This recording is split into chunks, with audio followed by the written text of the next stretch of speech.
Episode की शुरुआत में हम लोगों को वही स्कूल दिखाया जाता है जहाँ पर डेंजी और रीस जाने की बात कर रहे थे और क्लासरूम के अंदर हम देखते हैं कि रीस डेंजी को मैथमेटिक्स पढ़ा रही थी। रीस डेंजी से अब एक प्रॉब्लम सॉल्व करने को कहने लगती है और डेंजी बड़ी आसानी के साथ उसे सॉल्व कर लेता है, जिसके चलते रीस बोर्ड के ऊपर एक शब्द लिख देती है और वो डेंजी से पूछने लगती है कि इसका मतलब बताओ। लेकिन डेंजी तो मन ही मन सोच रहा था कि तो अच्छा ऐसा होता है स्कूल। रीज अब डेंजी से कहने लगती है कि इस उम्र के अंदर तो तुम्हें पढ़ना लिखना आना ही चाहिए, तुम तो बेवकूफ़ों की तरह डेविल्स को मारते फिरते हो, तुम्हारी उम्र के हिसाब से तुम्हें कॉलेज के अंदर होना चाहिए था।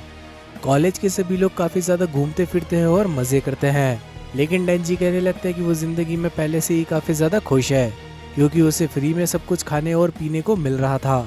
लेकिन अब रीज डेंजी को बताने लगती है कि ये सभी तो बेसिक चीज़ें हैं जो कि डेंजी को कहीं पर भी मिल सकती है। डेंजी अब रीज को चुप हो जाने को कहने लगता है क्योंकि उसका दिमाग काफ़ी ज़्यादा गर्म हो रहा था, जिसके चलते अब रीज डेंजी से कहने लगती है कि हम लोगों को जाकर स्विमिंग करनी चाहिए। लेकिन डेंजी उसे बताने लगता है कि उसे तैरना नहीं आता। रीज कहने लगती है डेंजी को चिंता करने की ज़रूरत नहीं है, वो उसे तैरना सिखा देगी। रीज अब अपने कपड़े उतारने के साथ ही पानी के अंदर उतर जाती है और डेंजी मन ही मन सोच रहा था कि मैं ऐसा नहीं कर सकता, ये तो माँ की माँ के साथ गद्दारी हो जाएगी। लेकिन अब पानी के अंदर से रीज डेंजी को पुकारने लगती है और डेंजी उसकी बातों में आने के साथ ही पानी के अंदर छलांग लगा लेता है, जिसके चलते अब रीज डेंजी को तैरना सिखाने लगती है और कुछ ही देर के अंदर उस जगह पर काफी ज्यादा भयंकर बारिश शुरू हो जाती है और इसी चीज के चलते ये लोग फिर से स्कूल के अंदर आकर बैठ जाते हैं, जिसके चलते रीज डेंजी से पूछने लगती है कि आखिर वो दोनों चीजों के अंदर से क्या चुनेगा, गांव का चूहा या फिर शहर का चूहा। और दूसरी तरफ एंजल भी आकी से यही सवाल पूछता है और एंजल बताने लगता है कि गांव के चूहे को ज्यादा परवाह करने की जरूरत नहीं होती और दूसरी तरफ जहां पर शहर का चूहा अपनी जिंदगी मजे के अंदर बिताता है तो उसे मरने का खतरा भी उतना ही ज्यादा होता है। गांव का चूहा यहाँ पर सिविलियन हंटर्स को कहा गया है और शहर का चूहा पब्लिक सेफ्टी वालों को। एंजल अब आकी को बताने लगता है कि वो हमेशा से गाँव का चूहा बनना चाहता था, यानी कि एक सिविलियन हंटर, लेकिन माँ की माँ जबरदस्ती उसे पब्लिक सेफ्टी में लेकर आ गई। और दूसरी तरफ डेंजी रीस को बताने लगता है कि वो शहर का चूहा बनना चाहेगा क्योंकि शहर में खाना भी अच्छा मिलता है और वो वहाँ पर मजे भी कर सकता है, जिसके चलते रीस उससे पूछने लगती है कि क्या उसके लिए खाना खाना और मजे करने ही सबसे ज्यादा जरूरी है। और अब रीस डेंजी को बताने लगती है कि शहर के अंदर एक काफी अच्छा फेस्टिवल होने वाला है जहाँ पर डेंजी को खाना और मजा दोनों मिलेगा और रीस कहने लगती है कि ये हम दोनों की एक डेट होगी। और फिर रीस वहाँ से गर्ल्स रूम के अंदर चली जाती है और अचानक से पीछे मुड़ने पर रीस देखती है कि उसके पीछे कोई खड़ा हुआ था और ये वही असैसिन था जिसे हमने पिछले एपिसोड के अंदर देखा था। वो रीस को चाकू दिखाते हुए कहने लगता है कि चलो साथ में बाथरूम में चलते हैं। और दूसरी तरफ डेंजी को आंखें बंद करने पर रीस और माँ की माँ दोनों दिखाई दे रही थी और दूसरी तरफ रीस अपनी जान बचाने के साथ ही छत पर भागने लगती है। छत पर रीस आगे नहीं भाग सकती क्योंकि उसके पास जगह नहीं थी और रीस अब उस असैसिन से पूछने लगती है कि आखिर तुम्हें क्या चाहिए, जिस पर वो असैसिन कहने लगता है कि मुझे तुमसे कोई लेना देना नहीं है, लेकिन मुझे तुम्हारी चमड़ी काफी ज्यादा अच्छी लग रही है तो मैं तुम्हारी खाल निकालना चाहता हूँ, जिसके बाद मैं तुम्हारी आंखें निकाल लूंगा। और ये असैसिन सोचने लगता है कि इसकी आंखें निकालने के बाद मैं डेंजी को ब्लैकमेल करूंगा क्योंकि मुझे लगता है कि ये जरूर डेंजी की गर्लफ्रेंड है। अब वो गुंडा रीस पर अटैक करने लगता है लेकिन रीस उसका हाथ पकड़ने के साथ ही मरोड़ देती है, जिसके चलते अब रीस उस आदमी का गला भी पकड़ लेती है। रीस अब रशियन में कहने लगती है कि मैं डेंजी के साथ डेट पर जा रही हूँ और पूरी रशियन के अंदर ही वो उसे पूरा प्लान समझाने लगती है। वो और डेंजी चर्च और गार्डन में घूमने का प्लान बना रहे हैं और अब रीस उस गुंडे को खत्म कर देती है। और अब हम लोग देखते हैं कि टाइफून डेविल भी रीस को ही देख रहा था और अब टाइफून डेविल रीस से डरते हुए कहने लगते हैं कि मुझे पता नहीं था मैडम कि आप यहाँ पर हो, वरना तो मैं इस जगह पर आता ही नहीं। रीस अब टाइफून डेविल को कहने लगती कि चुपचाप यहाँ से चले जाओ और इस लाश को ठिकाने लगाने की जिम्मेदारी भी तुम्हारी ही है। अगले दिन हम डेंजी और रीस को उसी फेस्टिवल के अंदर देखते हैं और यहाँ पर ये दोनों ही काफी ज्यादा एंजॉय कर रहे थे। ये दोनों काफी ज्यादा घूमते हैं और काफी ज्यादा अच्छा खाना खाते हैं और आखिर में थक हार कर ये लोग पहाड़ की चोटी पर चले जाते हैं जहाँ से पूरा टोक्यो शहर काफी ज्यादा अच्छी तरीके से दिख रहा था। रीस अब डेंजी को फिर से वही सवाल करके पूछने लगती है कि उसे ये नौकरी छोड़ देनी चाहिए। रीस डेंजी का हाथ पकड़ने के साथ ही उसे कहने लगती है कि उसे नॉर्मल लाइफ शुरू कर देनी चाहिए। रीस अब डेंजी को यकीन दिलाते हुए कहने लगती है कि हम दोनों हमेशा ही साथ रहेंगे और साथ ही रीस कभी डेंजी पर कोई आंच नहीं आने देगी। रीस कहने लगती है अगर तुम चाहो तो हम लोग यहाँ से भाग भी सकते हैं, लेकिन डेंजी रीस से पूछने लगता है कि भाग जाएंगे लेकिन कहाँ पर, और आखिर तुम मेरे लिए इतना सब कुछ क्यों कर रही हो, जिस पर रीस डेंजी को बताने लगती है कि वो उसे पसंद करने लगी है और ये बात सुनने के साथ ही डेंजी कुछ भी बोल नहीं पा रहा था। तो रीज अब डेंजी से पूछने लगती है कि क्या वो उसे पसंद नहीं करता, और डेंजी भी हामी भरते हुए कहने लगता है कि वो भी उसे पसंद करता है। लेकिन साथ ही डेंजी ये भी बताता है कि वो अपना काम नहीं छोड़ना चाहता। क्या वो रीज के साथ रह सकता है अपना काम छोड़े बिना? रीज अब डेंजी से पूछने लगती है कि क्या वो किसी और को तो पसंद नहीं करता, और इससे पहले कि डेंजी कुछ बोल पाता रीज ही डेंजी को किस कर देती है, और इन लोगों के पीछे आतिशबाजी शुरू हो गई थी। अचानक से हम लोग देखते हैं कि रीज ने डेंजी की जबान काट ली है, और डेंजी के मुंह से काफी सारा खून निकलने लगता है। और इससे पहले कि डेंजी ट्रांसफॉर्म हो पाता रीज डेंजी का हाथ ही काट देती है, और अब रीज डेंजी के गले पर अटैक कर देती है। रीज अब डेंजी को किस करते हुए कहने लगती कि मैं तुम्हारा हार्ट निकालने वाली हूँ, और अब वो डेंजी के छाती में हाथ डालने के साथ ही उसका दिल निकालने लगती है। लेकिन वक्त रहते वहाँ पर शार्क फिend आ जाता है, जो कि डेंजी को उठाने के साथ ही वहाँ से 100 की स्पीड में भागने लगता है। शार्क डेविल कहने लगते कि ये खुशबू तो बॉम्ब डेविल की है, आखिर इस चीज के बारे में मुझे पहले पता क्यों नहीं चला। अचानक से हम लोग देखते हैं कि रीज के गले पर भी एक रस्सी आ चुकी थी, और रीज जैसे ही उस रस्सी को खींचती है तो उसका पूरा शरीर ही फट जाता है। और हम लोग देखते हैं कि रीज ट्रांसफॉर्म होने के साथ ही बॉम्ब डेविल में तब्दील हो गई थी। बॉम्ब डेविल को यहाँ पर काफी ज्यादा गुस्सा आ रहा था, क्योंकि शार्क फिend उसका शिकार लेकर भाग चुका था। और रीज अब शार्क की तरफ एक फायर बॉल फेंक देती है, लेकिन शार्क उस फायर बॉल से बचते हुए दूसरी दिशा के अंदर भागने लगता है। लेकिन अब बॉम्ब डेविल उसके ऊपर कई सारे और भी फायर बॉल्स फेंकने लगती है, जिसके चलते अब शार्क समझ चुका था कि उसके पास अब बॉम्ब डेविल से लड़ाई करने के अलावा और कोई ऑप्शन नहीं है। बॉम्ब डेविल यहाँ पर शार्क को भाग जाने का भी मौका देने लगती है, लेकिन शार्क फिend ऐसा करने को तैयार नहीं था। शार्क फिend अपने आप को ट्रांसफॉर्म करने के साथ ही बॉम्ब डेविल पर अटैक कर देता है, लेकिन बॉम्ब डेविल शार्क फिend को एक ही अटैक के अंदर जख्मी कर देती है। और तभी उस जगह पर कई सारे सिविलियन हंटर्स पहुंच जाते हैं। इन लोगों को लग रहा था कि इस जगह पर एक काफी खतरनाक मर्डर हो चुका है, और वो लोग बाकी के सिविलियन हंटर्स को भी फोन लगाने लगते हैं।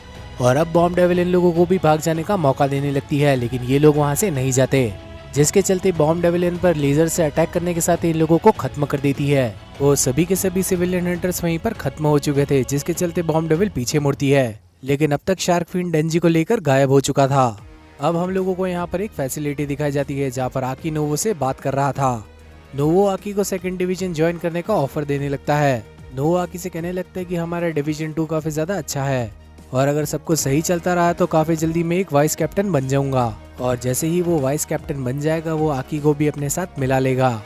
लेकिन आकी उसे शुक्रिया कहने के साथ ही एंजल के साथ वहाँ से निकल लेता है। एंजल अब आकी से पूछने लगता है कि आखिर तुम 5 सालों के अंदर मरने वाले हो, तो ये बात तुमने उन लोगों को क्यों नहीं बताई? आकी अब ये बात सुनने के साथ ही काफी ज्यादा हैरान था, जिस पर एंजल उसे बताने लगता है कि ये बात उसे पावर ने बताई थी। और यहाँ पर आकी सोच रहा था कि पावर एक नंबर की बेवकूफ है, जिसके चलते वो एंजल को ये बात सीक्रेट रखने को कहने लगता है। एंजल अब आकी को काफी ज्यादा लकी कहने लगता है, क्योंकि काफी जल्दी वो मारा जाएगा। एंजल भी काफी जल्दी मरना चाहता है, क्योंकि उसे काम नहीं करना। और अचानक से नोवो वहाँ पर चिल्लाते हुए आ जाता है। नोवो वहाँ पर आकर कहता है कि आकी जल्दी से नीचे चलो। और नीचे जाने के साथ ही ये लोग देखते हैं कि शार्क और डेंजी काफी बुरी हालत के अंदर मौजूद थे। शार्क काफी ज्यादा घायल हो चुका था, लेकिन वो आकी को बताने लगता है कि उनकी ये हालत बॉम्ब डेविल ने करी है, और बॉम्ब डेविल गन डेविल की ही एक साथी है। आकी अब शार्क से पूछने लगता है कि आखिर तुम्हें ये चीज कैसे पता? शार्क कहने लगता है कि वो आकी को ये चीज नहीं बता सकता, क्योंकि उसने माकी माँ के साथ वादा किया है। और अब अचानक से शार्क को बॉम्ब डेविल की महक आने लगती है, और वो कहने लगता है कि रीज यहाँ पर पहुंच चुकी है। और दूर गली के अंदर हम लोग एक लड़की को इन लोगों के पास आता हुआ देखते हैं। नोवो चिल्लाते हुए उस लेडी को कहने लगता है कि ये एक सिविलियन हंटर फैसिलिटी है, तो आप यहाँ पर नहीं आ सकती मैडम। और हम लोग देखते हैं कि वो लड़की और कोई नहीं बल्कि खुद रीज ही थी। रीज बाहर आने के साथ ही कहने लगती है कि तुम लोगों को मेरी मदद करनी चाहिए, मेरे पीछे एक बहुत बड़ा सा डेविल पड़ चुका है। डेंजी यहाँ समझ चुका था कि रीज भी यहाँ पर पहुंच चुकी है, और नोवो यहाँ सोचने लगता है कि जब किसी के पीछे कोई डेविल पड़ जाए तो वो इतना ज्यादा खुश नहीं होता। नोवो उस जगह पर मौजूद सभी हंटर्स को इकट्ठा होने को कहने लगता है, और वो आकी से पूछने लगता है कि क्या तुम्हें इस सुंदरी का नाम मालूम है? और आकी कहने लगता है तुम्हें ऐसी सिचुएशन के अंदर फ्लर्ट नहीं करना चाहिए। और रीज समझ चुकी थी कि ये लोग ऐसे बाज नहीं आने वाले, जिसके चलते अब वो अपनी रस्सी खींचने को तैयार थी। नोवो अपने आदमियों के साथ रीज से लड़ने को तैयार था, और वो आकी से कहने लगते हैं कि जल्द से जल्द डेंजी को यहाँ से लेकर निकल जाओ। ये उसका आकी के ऊपर एक एहसान रहा। और अब ये सभी लोग यहाँ पर रीज के ऊपर उंगली पॉइंट करने लगते हैं, और अब यहाँ पर रीज की नाक के अंदर से खून निकलने लगता है। ये लोग कहने लगते हैं कि इन लोगों ने रीज की बॉडी के अंदर फंगस ग्रो कर दिया है, लेकिन अब रीज अपने गले की रस्सी खींच लेती है, और ये दोनों हंटर्स ये चीज देखने के साथ ही डर जाते हैं। लेकिन रीज इस बार ट्रांसफॉर्म नहीं हुई थी, बल्कि उसने अपना गला ही अलग कर लिया था। और अब रीज अपना गला इन लोगों की तरफ दे मारती है। इन लोगों को अब कुछ भी समझ नहीं आ रहा था। और अब रीज अपने सर के सहारे बॉम्ब डेविल के अंदर ट्रांसफॉर्म हो जाती है और अब वो एक हंटर को भी काट लेती है। और रीज की बॉडी भी यहाँ पर आकी का पीछा करने लगती है। नोवो बाकी के हंटर से कहने लगता है कि उसकी बॉडी को आकी के पास जाने से रोक लो। नोवो हैंड साइन बनाते हुए अपने फॉक्स को भी समन कर देता है, लेकिन रीज अब फॉक्स को डॉच करते हुए नोवो से चिपक जाती है। और बॉम्ब डेविल यहाँ पर बाकी के लोगों को काफी बुरी तरीके के साथ मार रही थी और एक धमाके के अंदर वो काफी सारे हंटर्स को घायल कर देती है। और अब नोवो अपने फॉक्स के सहारे बॉम्ब डेविल के साथ मुकाबला करने की कोशिश करने लगता है, लेकिन बॉम्ब डेविल उसे कड़ी टक्कर दे रही थी। और इस जंग के अंदर नोवो का एक हाथ जा चुका था, लेकिन नोवो हार मानने वालों में से नहीं था। बॉम्ब डेविल अब उसके काफी ज्यादा नजदीक आ जाती है और बताने लगती है कि तुम इतनी जल्दी हार मानने वालों में से नहीं हो। और अचानक से पीछे से हम लोग किसी को कौन पुकारते हुए सुन पाते हैं और फॉक्स डेविल वहां पर आने के साथ ही बॉम्ब डेविल को निगल लेता है। और हम लोग देखते हैं कि वहां पर सेकंड डिवीजन का वाइस कैप्टन पहुंच चुका था। वो अब नोवो से पूछने लगता है कि क्या ये डेविल तुम्हारे काफी ज्यादा नजदीक आ गया था। फॉक्स डेविल भी कहने लगता है इसका टेस्ट तो काफी ज्यादा घटिया है, जिसके चलते हम लोग आकी को देख पाते हैं जो कि एंजल, शार्क और डेंजी को लेकर वहां से भाग रहा था। फ्यूचर डेविल की मदद से जब आकी अपना फ्यूचर देखता है तो उसे काफी ज्यादा खतरा महसूस होने लगता है। और अब अचानक से आकी की गाड़ी के सामने बॉम्ब डेविल आ चुकी थी। बॉम्ब डेविल ने नोवो और वाइस प्रेसिडेंट का काम खत्म कर दिया था और वो आकी को उन दोनों के कटे हुए सर दिखाने लगती है। बॉम्ब डेविल कहने लगती है कि तुम्हारे लिए अच्छा यही होगा कि तुम डेंजी को मेरे हवाले कर दो। और हम लोग देखते हैं कि एंजल यहाँ पर शार्क और डेंजी को अपना खून पिला रहा था और अचानक से आकी गाड़ी को रिवर्स में लेने के साथ ही भागने लगता है, लेकिन बॉम्ब डेविल गाड़ी की छत पर आकर बैठ जाती है। और हम लोग देखते हैं कि अचानक से वहां पर वायलेंस आ चुका था। वायलेंस बॉम्ब डेविल को एक काफी जोर की लात दे मारता है, जिस वजह से वो नीचे गिर जाती है। वायलेंस अब बॉम्ब डेविल को जोर जोर से लात मारने लगता है, जिस वजह से जमीन ही टूट जाती है, लेकिन बॉम्ब डेविल को इस सब से कोई फर्क नहीं पड़ रहा था। वायलेंस भी ये चीज देखकर काफी ज्यादा हैरान रह जाता है, क्योंकि उसने अपनी पूरी ताकत के साथ जमीन पर लात मारी थी। वायलेंस चिल्लाते हुए कहने लगता है कि कोबिनी, प्लान चेंज हो चुका है।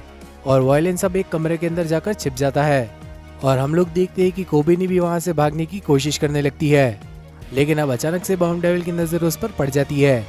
अब कोबिनी रोते हुए कहने लगती है कि मुझसे गलती हो गई, मैं ये नौकरी जल्दी ही छोड़ दूंगी। और अब बॉम्ब डेविल भी फिर से आकी का पीछा करने लगती है, लेकिन अब तक डेंजी खून पीकर तैयार हो चुका था। एंजल अब डेंजी को बताने लगती है कि हम लोगों के पीछे बॉम्ब डेविल पड़ी है। और रेडियो के खराब होने के साथ ही यहाँ पर आकी का दिमाग भी खराब होने लगता है। आकी बताने लगता है कि अगर बॉम्ब डेविल मेरे सामने आ गई तो मैं उसे गाड़ी से उड़ा दूंगा, लेकिन डेंजी अब चेनसो मैन में तब्दील होने के साथ ही छत को काट देता है। और आकी कहने लगता है तुम्हारे अंदर खून की कमी है डेंजी, तुम्हें लड़ाई नहीं करनी चाहिए।